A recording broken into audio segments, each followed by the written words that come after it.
Well, welcome back. And our next speaker is Judy Johnson. She is a grief coach who is going to talk about the overwhelming emotions of being childless, not by choice. Take it away, Judy. Well, good morning from New Zealand, and I guess it's good afternoon to most of you guys and the organisers in the USA. So, hello, wherever you are, it's great to be part of this event. It's been fabulous listening to the previous speakers, and I've learned a huge amount. So, let's hope that people can learn from this one too. So, I identify as being childless not by choice, which is known as CMBC in this arena. I'm a grief coach and I specialise in working with people that are childless not by choice, but I also work across the broad spectrum of grief to support people on their grief journey. I'm also a grief educator, talking to those in the corporate space about grief and its effects in the workplace. So we live in a pronatalist society where having children is only more recently something that isn't quite so expected as the norm. So what does it mean to be childless not by choice? Where to start on that one, really? We can be childless not by choice for an infinite number of reasons.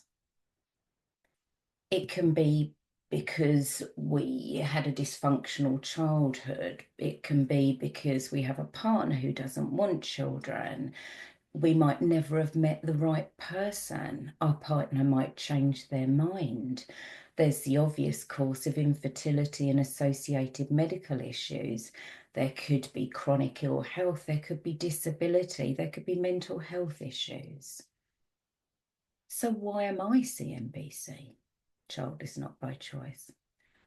Well, mine is by circumstance, which is often the case when infertility isn't the cause.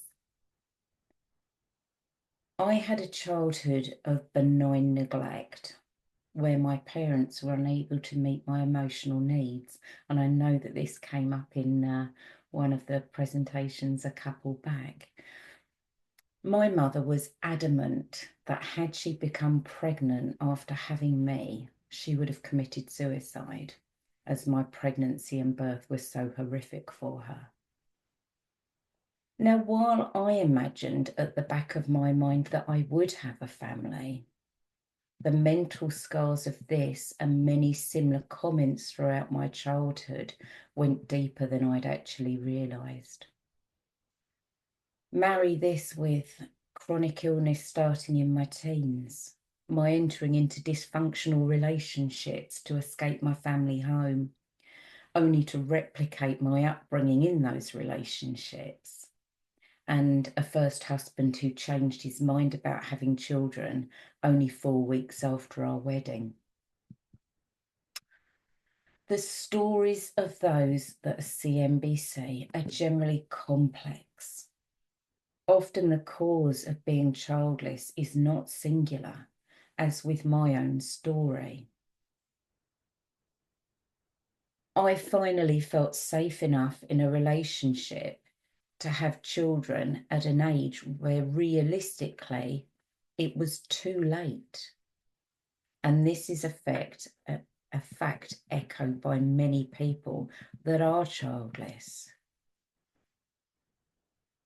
When somebody loses their dream of becoming a parent, the journey is one of infinite losses, together with the stigma and the shame that's often felt at being childless.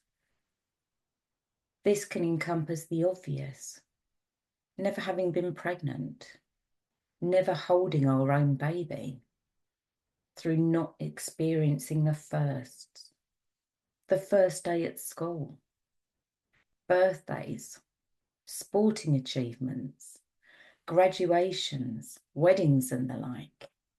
We will never celebrate their wins. We won't ever know what it feels like to be so proud of our child that we want to shout it from the rooftops. We don't have those highs. We also don't have those lows that come with being a parent. Most of us, when we think of having a family, have a picture of what it will look like.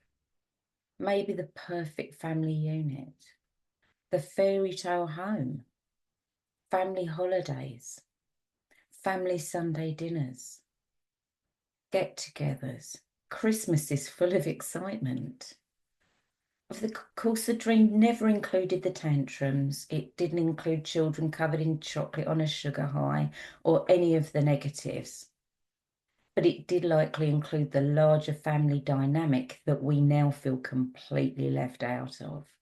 Grandparents, cousins, big family parties. We will never bake our own child a birthday cake. We won't ever teach them to cook, to ride a bike, to play games with them, to see them take a first step or hear their first words, the things that others take for granted that are considered normal. The loss we have experienced is so huge, yet it isn't marked by a gravestone. It doesn't have a plaque in the gardens of remembrance. It doesn't have a legacy that's celebrated. Nor does it have a place at the table that others acknowledge and share fond memories of. It's a huge burden that we carry around with us silently. Often any mention of it is met with silence from others. Any form of grief is a taboo subject generally to most. So when we accept our childless status, we're not only losing the dream of the family, we lose the status that comes with being a parent, and often we lose a place in society.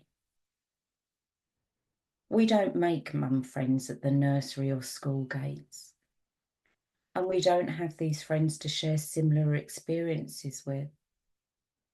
We feel excluded on Take Your Child to Work Day. We don't fit into our peer groups. Often we lose friends as our lives follow just completely different paths. We don't get invited to the same events by our friends once they have a family, as often these events are from mums from the same school class or include the children that give the exclusive entry to this seemingly private club. We can become the butt of jokes.